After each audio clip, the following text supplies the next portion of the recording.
An accident bound Blake and me together for 3 years. At first, the proud young alpha master resented the relationship and sneered at it. He even declared, only an idiot would fall for an Omega 5 years older. Old and boring, that's all. 3 years later, Blake grabbed my hand and wouldn't let go. Crying louder than anyone, he said, I'm a big fool. I like you. Please, love me. 01. It was 11 at night when the business dinner finally ended. After seeing off the drunk boss, I pulled out my phone to call a ride. The screen lit up with Blake's voice message. Austin, you really are something else. His clear voice was laced with anger, like he was seething. An hour before, he had already texted, asking where I was and what time I'd be home. At the time, I was busy at the dinner table, clinking glasses, and hadn't responded. Blake had always been a highly admired, proud young master. He was not used to being ignored. By now, I was sure he was fuming inside. I raised my hand and typed, heading back now. 20 minutes later, I returned to my place and entered the passcode.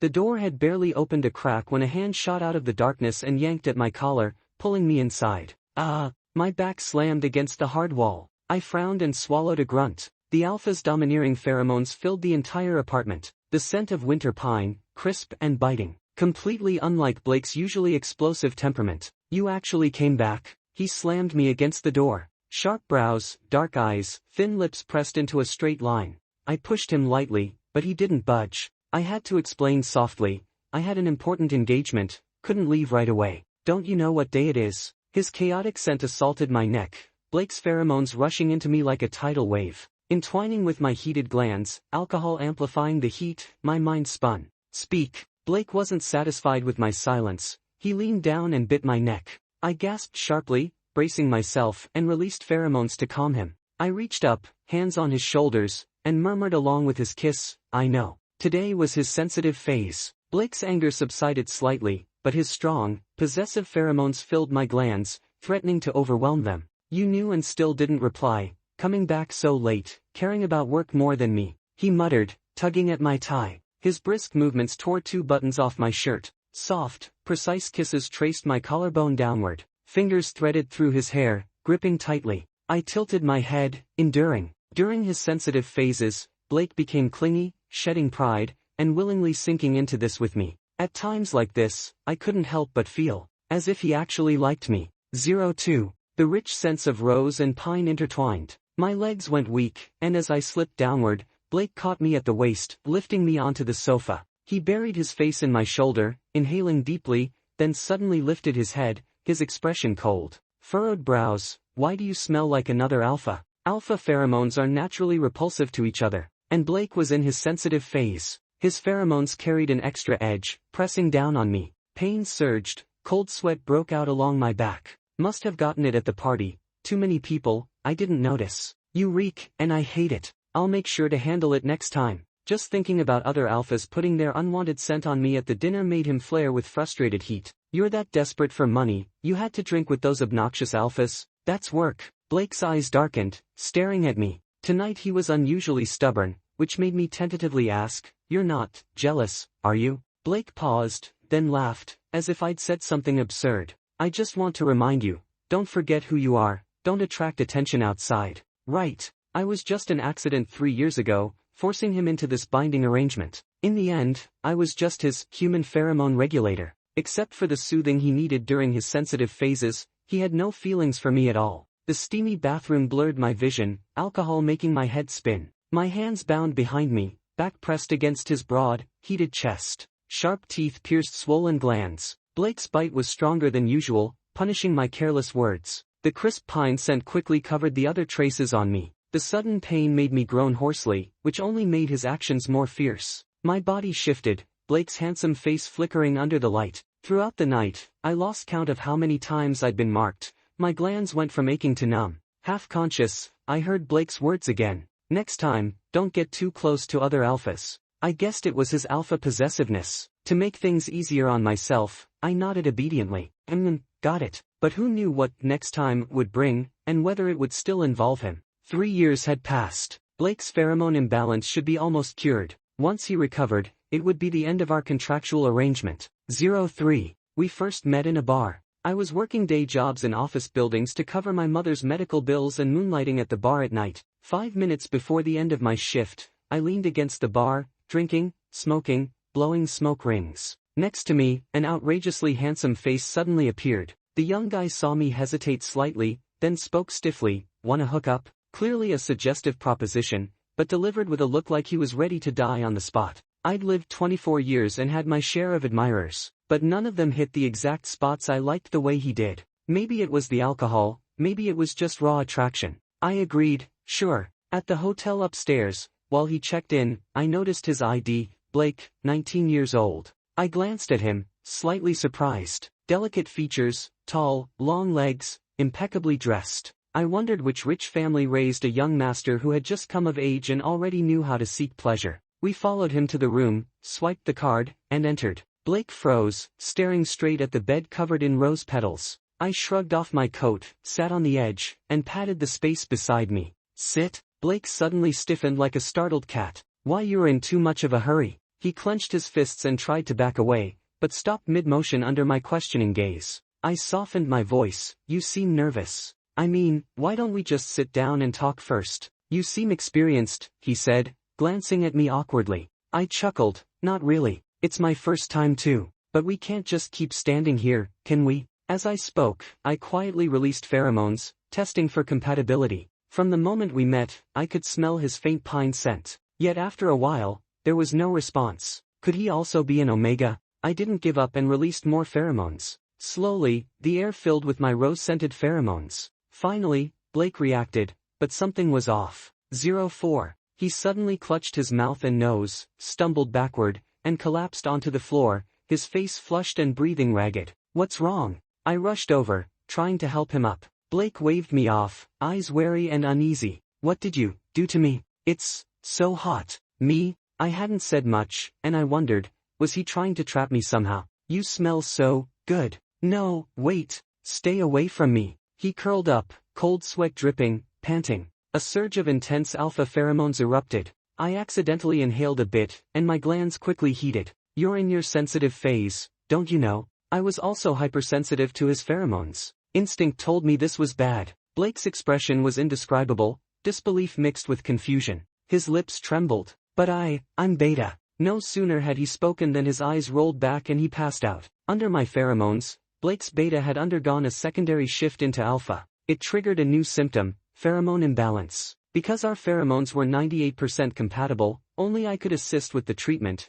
which would take roughly 3 years. If left untreated, frequent episodes could become life-threatening. Blake's parents were notified and rushed to the hospital. The first thing they said upon seeing me, "As long as you agree to help Blake for 3 years, we'll cover all your mother's medical bills." I had just entered the workforce, with barely any savings. My mother was critically ill, and daily hospitalization and treatment cost thousands. To say the offer wasn't tempting would be a lie. Once Blake woke in the hospital, he immediately refused, bristling. "I don't want some Omega 5 years older than me. Old and boring." I laughed through my frustration. "You volunteered for this, and now a good night's sleep makes you forget." Blake looked away, blushing, stubbornly turning his head. "It was just a game, doesn't mean I actually like you." He had lost a card game with friends at the bar and had to randomly pick someone to approach, and spend 15 minutes upstairs in a hotel room. Who knew such a game would turn into this huge mess and drag him in? But he couldn't simply refuse. His father was firm. Blake was forced to sign a 3-year pheromone treatment agreement with me.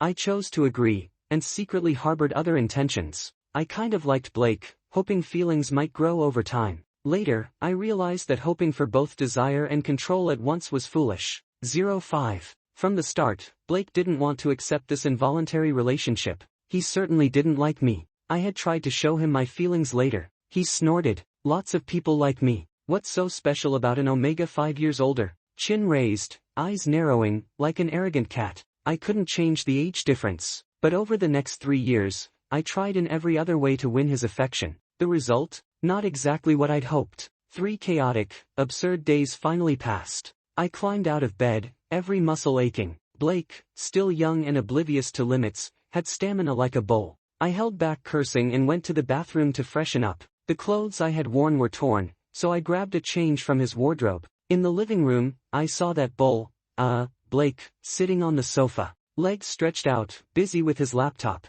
Seeing me properly dressed, his brows furrowed. "Where to now?" I picked up the tie from under the sofa, voice hoarse. "Back to work, vacation's over. Not everyone had the privilege of taking over the family business before graduation, like Blake. If it weren't for landing a big contract, the company wouldn't have granted me 3 days off. He closed his laptop and stood. Take the day off. I have a hospital checkup, you're coming with me. But my leave. This checkup is important. This illness is because of you. Don't you want to take responsibility? He cut me off, leaving me no choice. I sighed, found my phone, and requested one more day off from work. 06. It was still the same doctor from 3 years ago. Good news, your readings are stable. Congratulations, your pheromone imbalance is cured. I instinctively looked at Blake. He was staring at me, and our eyes met. He furrowed his brow. You look pale. Not feeling well. I focused and lowered my gaze. Back hurts, legs sore. Blake's ears tinted red, and he cleared his throat.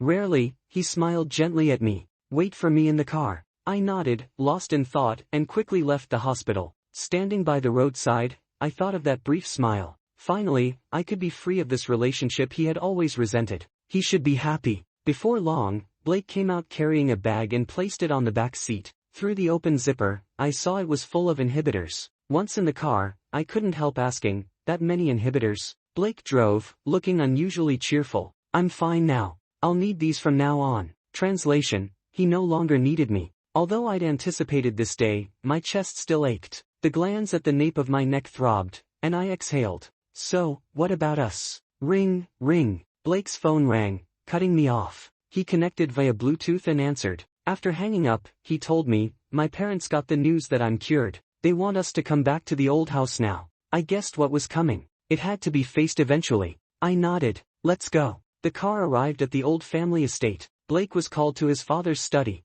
His mother and I were left in the living room. As soon as the two of them left, the noblewoman produced the old agreement. Austin, we've all kept our promises. Now that the contract is over, it should be null and void. Her smile was kind, but her tone left no room for argument. Can I say goodbye to Blake? After all, we'd spent 3 years together. There should be an ending. She smiled. Next month, I'll arrange for Blake to meet the daughter of a family friend returning from overseas. Austin, you're smart, you should understand. She assumed I wanted to cling to Blake and tore up the 2 copies of the contract. I watched as she deleted and blocked all my contact with Blake and had a driver send me away. Back at Blake's apartment, I grabbed my backpack and collected all my belongings. Before leaving, I left him a note. Congratulations on your recovery. Goodbye. Back in my rental, I collapsed onto the bed, exhausted. Staring at my silent phone, a wave of emptiness crept in. Sure enough, once the contract ended, Blake would have nothing to do with me. Frustrated, I wanted a cigarette. I reached into my pocket and realized I had long quit the habit, because Blake didn't like it. Cigarettes were easy to quit, but what about my feelings for Blake? 07. The next day at work, I received notice of a reassignment abroad. Why didn't anyone tell me in advance? I asked HR. Lowering his voice, he asked, have you offended the general manager recently? He called last night, said to transfer you to the branch in Country D as soon as possible. My head buzzed from a sleepless night. I closed my eyes and remembered something. The GM and Blake's mother had been college classmates. I guessed she wanted to ensure I was completely out of Blake's world, which is why the decision came so quickly. But Blake didn't like me. I couldn't argue with the boss. Pushing back could cost me my job. The market was bad, and I depended on this job for my livelihood. Love could be sacrificed, but bread couldn't. I had only a week to complete the handover. For that week, I was swamped with work and preparing for the overseas assignment. During breaks, I'd glance at my phone, hoping for news of Blake. There was none. I wasn't sure whether to feel relieved or disappointed. I smiled bitterly at myself. Austin, time to cut your losses. The night before departure, after work, I visited my mother's grave to say goodbye. Years ago, we had managed to get treatment for her, but it lasted less than 2 years before she unexpectedly passed after a failed surgery. I had been unable to accept it, lost in grief for months. Blake had handled my mother's arrangements and stayed with me nearly a month through sleepless nights. It just so happened that the month after her death was also my birthday. My sorrow came back in full force. I cried uncontrollably, letting the grief pour out. Blake, panicked and unsure how to comfort me, found a solution online. He brought out a few bottles of his treasured liquor and offered them to me. Drink. They say numbing the nerves makes it hurt less. That night, we drank through more than half his collection. My pain and sadness shifted from me to Blake. Once sober, he counted the bottles, looking distraught, not over money, but over how hard these were to collect. Those 2 months were the closest we'd ever been, body and soul. The young master, once incapable of anything, had learned how to comfort and care for someone. His constant presence made me think, maybe he did like me, just a little, hence his clumsy confession. But then came the first response. Ignoring pheromones, I realized I had nothing worth being liked for. After saying goodbye at the grave, I took a taxi back to my rental, packed my luggage, caught a midnight flight, and flew to an unfamiliar country. Little did I know, Blake had come to my apartment just as I left. Unfortunately, he arrived too late, already empty. 08. At the branch office, I spent a few days getting used to the schedule and lifestyle, then quickly threw myself into work. The vice president of Chuangxiang AI is here, waiting for you in the conference room. A colleague at the front desk called to tell me that the boss for a collaborative project had arrived. I grabbed the project files and headed to the conference room. Austin, long time no see. A man in a silver suit stood at the head of the table, smiling warmly. I was momentarily surprised, then smiled back. Calvin. He extended his hand, his smile widening. I thought you'd forgotten about me, your old classmate. You. 6 years and now you show up here. I couldn't hide my amusement and stepped forward to hug my old friend. There was nothing more exciting than seeing someone familiar in a foreign country. I came on behalf of the company for a collaboration. I didn't plan to come myself, but then I saw you were the point of contact. Perfect timing, right? You've made it to vice president. Impressive career. Want me to poach you as a colleague? I hesitated, then politely declined. No need. I like my current job. Mainly, I didn't want to involve him in my mess. After catching up briefly, we moved on to work talk, and having a familiar person made it much easier to finalize the project. At lunchtime, I invited him out to eat, continuing our friendly chat. We were laughing and talking when suddenly someone barged in. I froze as a hand yanked me out of my chair. Austin, you really have a knack for it. You dumped me less than a month ago and already found a new fling, laughing and chatting here like nothing happened. And here I am, running around like a fool, tracking your every move. I stared in disbelief at the suddenly appearing Blake. His angry words made me even more confused. What are you? Austin, who's this? Both Calvin and I spoke at the same time. He stood up, ready to pull me away from Blake. Blake yanked me behind him, his handsome face darkened. Hands off my Omega. His cold, aggressive pheromones radiated fiercely. Two tall alphas faced off silently. 09. One furious, the other unreadable. Watching the awkward scene, my temple throbbed. This is a public place. Tone down your pheromones, I said, tugging at Blake. I turned to Calvin with an apologetic smile. Sorry, Calvin. I need to handle something. Let's stop here for today. I'll take you out again another time. Calvin ignored Blake's displeased look. If you need me to stay, I can. I shook my head. No, I've got this. Seeing my insistence, Calvin left with a worried expression. Even after he's gone, you're still looking. Is he that attractive? Blake's voice sounded bitter. I pulled my hand free. The contract's over. Why are you still coming after me? If I hadn't come, would you have paired up with that other alpha? He stubbornly clung to this question,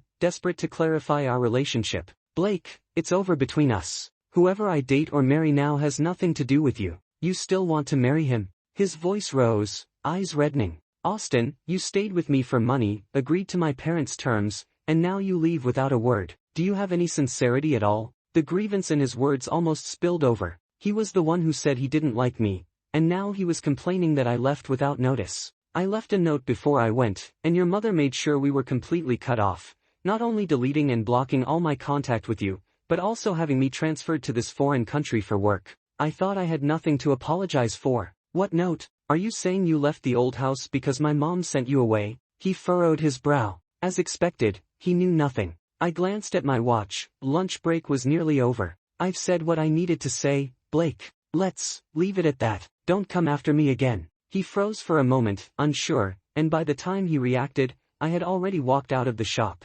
Footsteps chased me, and Blake grabbed my hand again, urgency in his expression. When I learned you had left the old house, I wanted to find you. But my family confined me there, citing my recovery, cutting off all outside contact. I finally snuck out to see you, only to find you already gone. Later, they told me you left so decisively to secure the overseas job. Hearing his explanation, I realized how much his family had schemed to manufacture misunderstandings between us. So, you came to me to settle things? I couldn't think of another reason. No, I want you to come back, Blake said, holding my hand tightly. I studied him for a moment, then laughed. Blake, you're not unwilling to let me go, are you? You, like me. 10. Blake's reaction was immediate. Wah, how could I? I'm not used to it. I let out a sigh, realizing I'd been hoping for too much. 3 years is enough for someone to develop dependence or habit toward a thing, or a person. Your frustrations are just withdrawal reactions. Give it time, and it'll pass.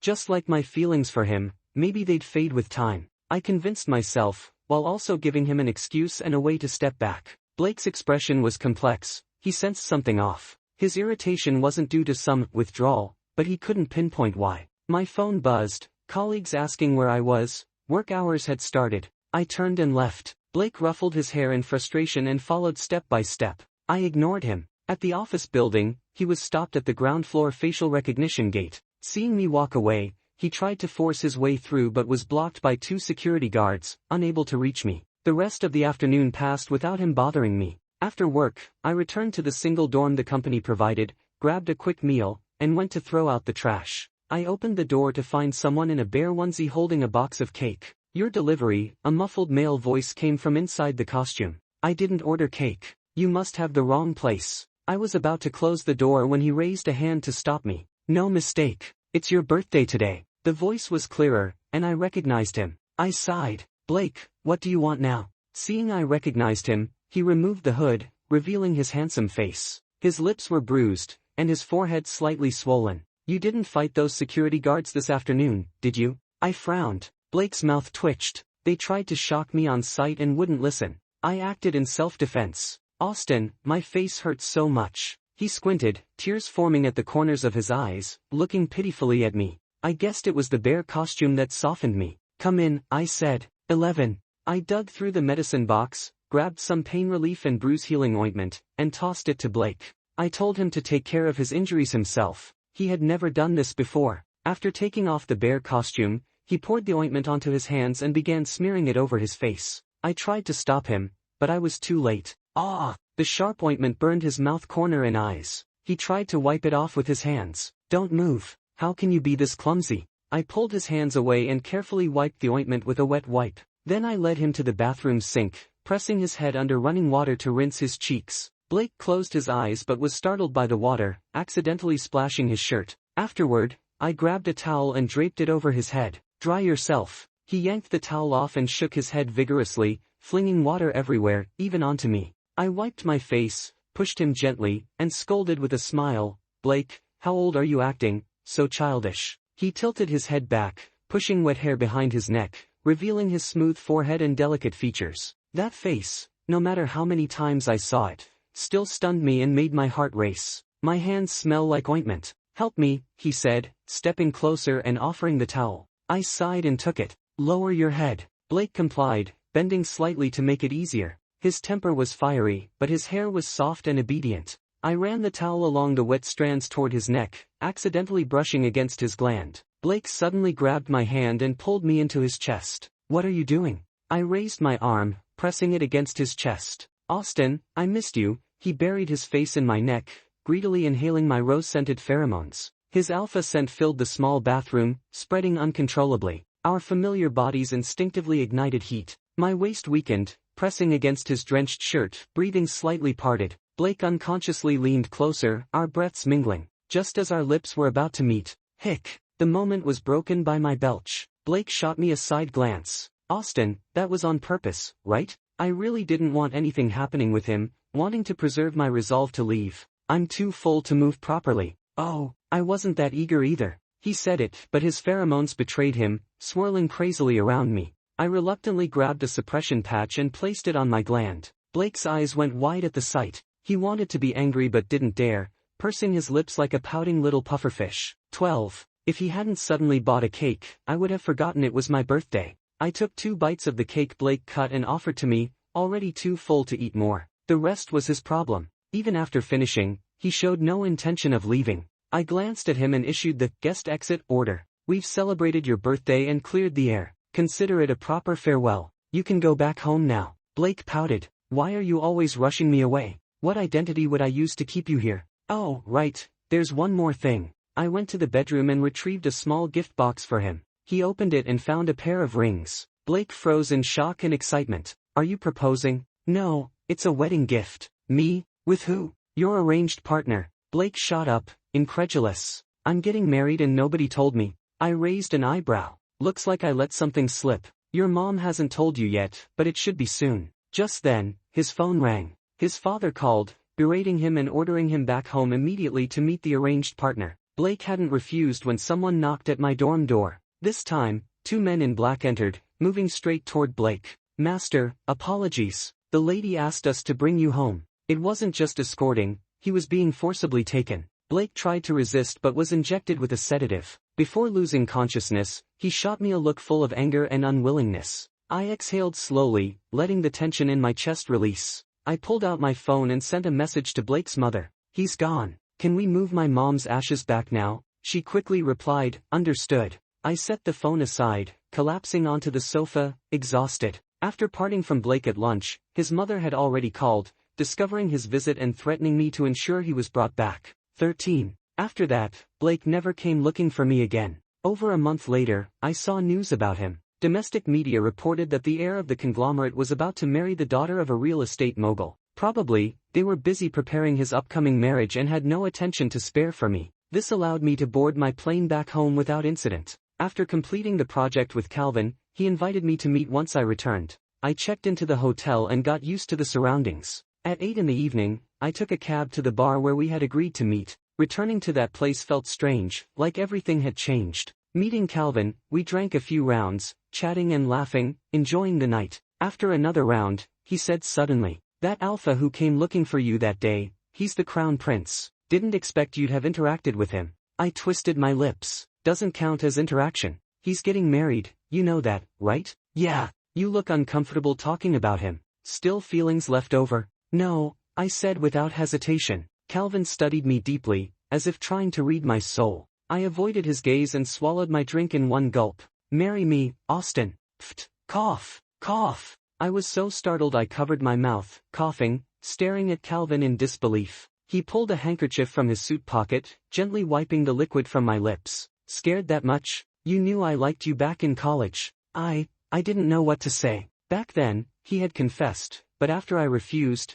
our interactions became awkward. We met less frequently, and after graduation, life got busy. Occasional contact was minimal. I composed myself and smiled gently. Thanks for your feelings, but I'm not planning to marry anyone right now. Why? Are you still waiting for him to come back? Calvin didn't understand. Just my personal choice. It has nothing to do with anyone else. It's late, let's call it a night. Afraid he'd say something I couldn't refuse, I left the bar, tipsy, not noticing a man sitting in the shadow at a rear table. Hearing the proposal, he almost lost his temper, ready to confront the intruder. He watched the departing Omega silently before getting up to follow. 14. Exiting the hotel elevator, I headed toward my room. I faintly heard footsteps behind me, growing faster. I paused mid-swipe of my room card, about to turn around. A tall body suddenly pressed against me from behind, fingers threading through mine and holding the card to open the door. Before I could react, a force shoved me inside. The door shut and locked, and I was pinned tightly against it, assaulted by a wave of alcohol-scented kisses. In the darkness, I couldn't see who it was. My drunken haze cleared instantly with the shock, and I struggled, attempting to land a punch on the intruder. He seemed to anticipate my move, catching my arms behind me and lifting my waist to spin me so I faced away from him. Ugh! I gritted my teeth. The sharp, possessive alpha pheromones crashed into me, overwhelming my senses. Every breath carried the crisp scent of pine. Blake, what the hell are you doing? Let go of me. I trembled, trying to twist and resist his hold. You're not marrying him, or I'll mark you. Blake's possessive grip tightened. What marriage? Get your head straight and stop losing it. I snapped. That's right, I'm losing it. I don't blame you for cooperating with my mom to bring me back to the country. I can endure all the arrangements and play the role they expect. But just when I finally manage to lower their guard about you, you come back, and some other alpha sets his sights on you. I went mad with anger and panic. Blake's arms were like iron clamps around me, afraid I'd disappear if he loosened. I struggled to breathe, releasing my own pheromones to calm him, trying to speak rationally. Let go first. Blake, what are you? Ugh. He hoisted me onto the bed, spinning me until I was dizzy. As I pushed up my arms, he grabbed my tie, binding my hands above my head. Alpha pheromones surged recklessly, invading my senses. He bent close, pressing his lips to my ear. Austin, give me 2 more days. I'll fix everything. Come back to me, okay? I turned my head to avoid his lips. You don't even like me. Why are you so desperate to keep me? If it's just pheromone dependence. Bullshit pheromone dependence. He growled, cutting me off. He leaned up slightly, eyes sincere, locking onto mine. Austin, I like you. Nothing else matters. I just like you. Only you. Do you understand? I froze, forgetting to speak. The longing I'd carried for 3 years was finally realized in this moment. It felt unreal, like a dream. Blake kissed my slightly parted lips in surprise. Seeing I didn't pull away, he deepened the kiss. I snapped back to reality, turning to dodge his teasing nibbles, staring into his eyes. Blake, you're drunk. I'm completely sober. Feel it yourself. He hooked my waist, pressing me against his firm abdomen. My throat tickled. I pursed my lips, trying to rein in my scattered rationality. 15. Earlier, you said you didn't like men 5 years older than you, called me old and boring. I emphasized the word old. Blake flushed with shame, wishing he could go back and slap his younger self. I'm sorry, I was wrong. He apologized quickly, then earnestly explained himself. No matter what he was doing or where he was, he thought of me, of our moments together. It had caused long-term insomnia and irritability. Recalling my rejection made his chest ache inexplicably, leaving him frustrated and wounded. He thought he was sick, consulted doctors, and was told he wasn't. He was just heartbroken. Blake refused to believe it. He had thought our connection was merely transactional, not love. He even consulted multiple doctors, including psychologists, and got the same verdict. Eventually, he had to reassess our relationship. He realized that quietly, I had become important to him. After leaving, the panic, frustration, and loss he stubbornly refused to admit were all symptoms of love. Blake approached me, guilt and attachment evident in his drooping eyes, looking pitiful. I was young and foolish, Austin. Please forgive me, will you? He knew exactly how to manipulate me with that pitiful act. You're about to have an arranged marriage, yet you say this. I'm 28, not some naive kid. I won't be swayed by a few soft words, I said firmly, forcing him to be honest about his feelings. He grew anxious. The arranged thing is fake. In 2 days, after securing a big deal, I can negotiate with my dad. I'll fight for my life and future. Austin, I like you. I want to be with you. Do I still have a chance? He confessed urgently, eyes full of hope and uncertainty. I gave you several chances, I said. I was stubborn, Austin. You can scold me, hit me, but don't reject me. His voice trembled, tears glistening as he looked at me. I sighed softly. I'm old. I don't chase feelings anymore. No, you're not old, not at all. Blake nearly cried. He drew a deep breath, as if making a decision, lowering his pride. I'm a fool, a huge fool. I like you, Austin. I love you. Please, be with me. Tears fell onto my face. His beautiful face was streaked with tears, eyes locking onto mine with both vulnerability and devotion. I was stunned, my heart pounding loudly. What a ridiculously adorable fool. Pfft. I couldn't help laughing. Blake flushed even redder, pressing his lips together, saying nothing. After I'd laughed enough, I spoke slowly. Okay, I get it. So what does that mean? He pressed, desperate for a clear answer. I relaxed, lifting my bound hands to drape over his neck, pulling him close. Softly, intimately, I said, if I'm satisfied with how you handle things, I'll consider keeping you by my side. I couldn't resist. Finally, I relented. Blake's eyes lit up, trembling as he held my hands, releasing so much pheromone I could almost drown. I was referring to him handling his family's arrangements and promising to take control of his own life. It wasn't until he bit my gland again that I realized he had misunderstood my words. 16. Later, Blake truly lived up to the promises he had made. The big project he held came through connections. He secured it under the deputy mayor of North City. The project was executed flawlessly, and the deputy mayor received repeated praise from superiors. Because of this, the deputy mayor was pleased and especially impressed by Blake's abilities, expressing interest in a long-term collaboration. Blake used this leverage to negotiate with his family. If he couldn't control his own life, he would resign from the company and refuse to handle any more business matters. His father was furious but powerless to stop him. Business-minded people prioritize profit, and when it comes to connections with influential figures, letting go isn't an option. After careful consideration, his family reluctantly agreed to Blake's demands, canceling the arranged marriage and no longer controlling his life. Once Blake committed to being with me, he became a little overly proactive and clingy compared to before. Though he still had his occasionally domineering moments, he no longer stubbornly hid his feelings. He expressed his heart more openly. He even developed a new, endearing habit. During sensitive times, at critical moments, he insisted on making me say repeatedly that I wouldn't leave him. If I didn't, his eyes would fill with tears, and he'd insist, pouting yet tender, saying over and over, "You have to like me the most, only me." Of course, I like you too. Later, he picked a special day, taking me home with him and making it clear that I was the only one for him. After all the chaos we had been through, his parents stopped enforcing any standards about matches or status. What mattered was mutual love. Blake held my hand, his face lit up with joy. His gaze was soft and lingering as he said, "Austin, we're going to be together forever." I squeezed his hand back, smiling. "Yeah, we will."